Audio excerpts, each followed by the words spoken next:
This is my third series, and throughout all of my crime series, it's very much based on this core of a family firm. And when I say family, there is blood ties within the family. You know, there is a core family, but there's also people that kind of come in, and it's kind of a created family. It's, you know, loyalty and love and sticking together.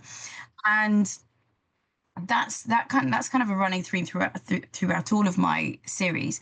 And in this third one, I'm gonna give you a little show of the cover here. This is the first book, Family Betrayal.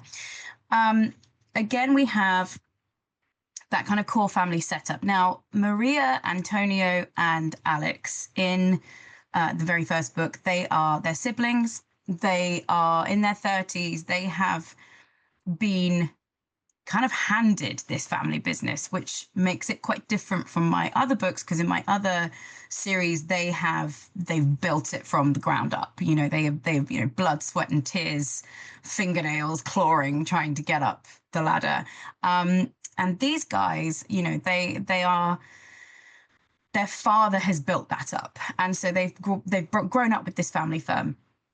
He's died. The mother has, you know, she knows what's going on. She's there to support them, but she's not part of it. And so the three siblings take it over. So you've got two brothers, one sister. They're Italian heritage, and they're, you know, Londoners through and through. And they're very hard people. They're very intelligent people as well. Maria, as the series goes on, it starts out with the three of them running it. It kind of goes down, without giving too much away, to two of them running it together.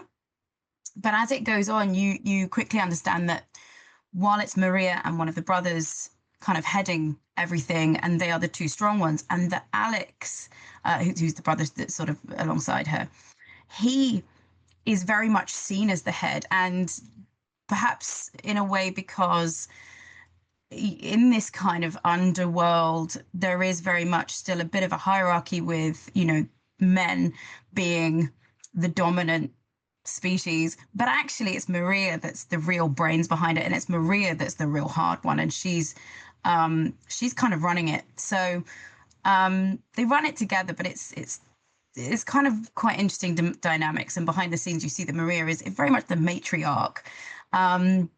Which again, there's quite a running theme. You have both men and women, very strong men and women, but there's a real running theme of strong women within my books, kind of taking the helm. She doesn't really say, go do this, go do that. It's not the fact that she's sort of saying, well, I'm the boss, you know, off you pop, do as I say. They work together. They discuss everything together. They're very respectful of each other. And although we have very strong characters in here, there is very much that strong traditional element of family in there too. You know, they show each other respect. They do look after each other. And it's not kind of a one trying to get on top of the other situation either way.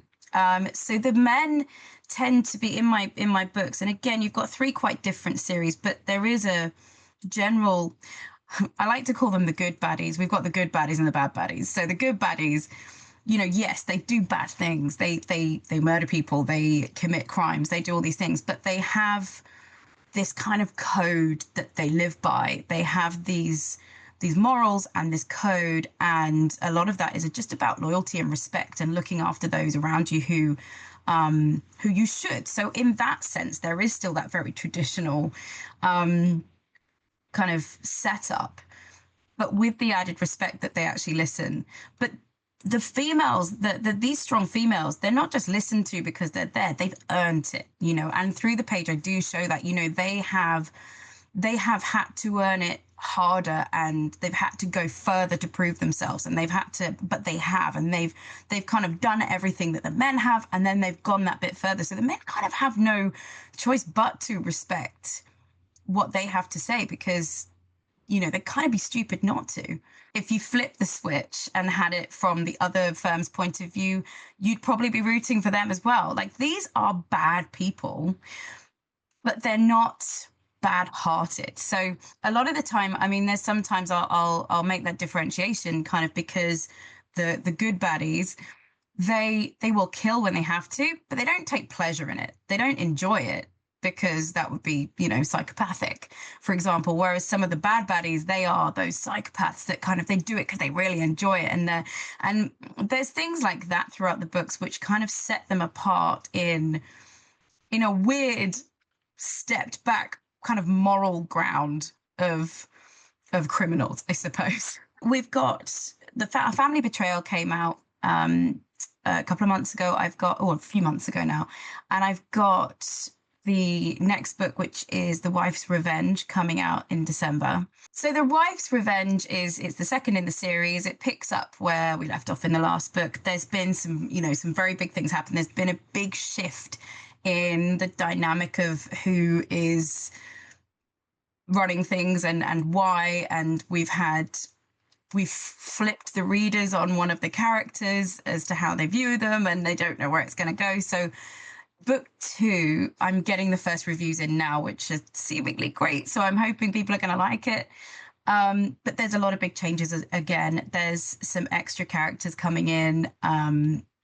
There's some big shocking moments, big twists. I can't really say too much, but I'm writing the third in the series now, which will be out next year.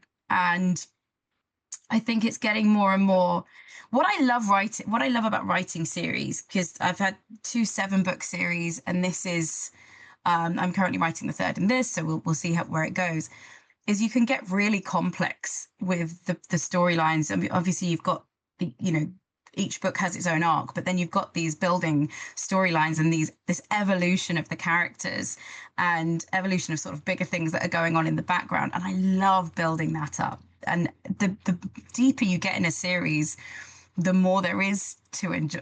I mean, I suppose it's the same with any series, but I particularly enjoy that. Any new characters you introduce? So we introduce more.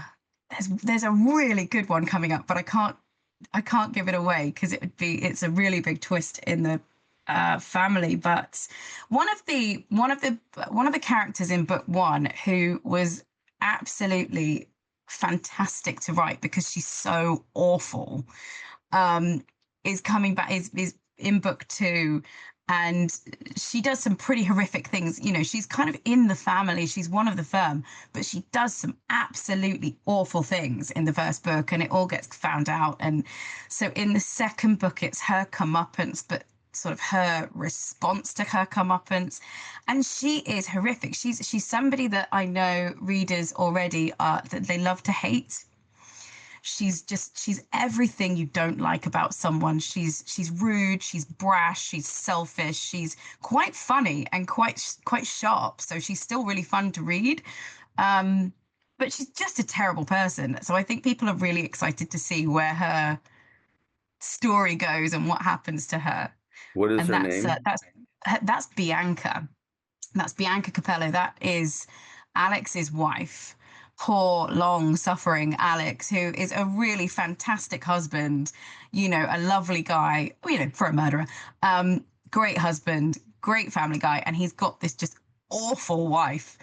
And he holds, in particular, I mean, we talked about traditional values earlier. He, in particular, holds very, very traditional family values, and he's very kind of loyal. And so even though she grates him to the back teeth, he just thinks, like, she's my wife. I've got to be a good husband. I've got to try and get this, back on track. I've got to kind of, I've got to do the right thing because she's my wife, and I promise to love and hold her till the end of, death do us part. So poor Alex, we do have some real traditional values in there. And then you've got other characters that really kind of clash against it. And that's really fun to write. On characters that are fun to write, Maria, she's amazing. And I do channel a little bit of the kind of vibe that, have you watched Yellowstone? Some.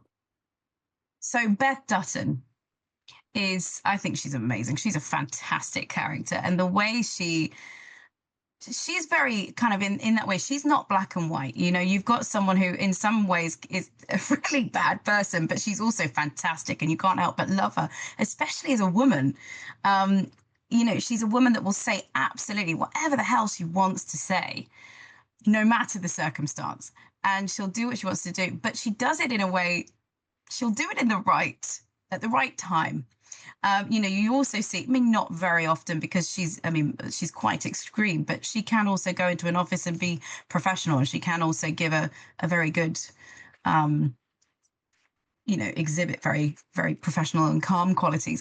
And Maria, she's actually a lawyer as well. She's running the firm, but she's also a lawyer because she thought it was worthwhile becoming one so she could beat them. Um, and so she kind of turns up every day as a very professional, very smart woman. But when she needs to and the tail comes out, you know, that's the sting is there.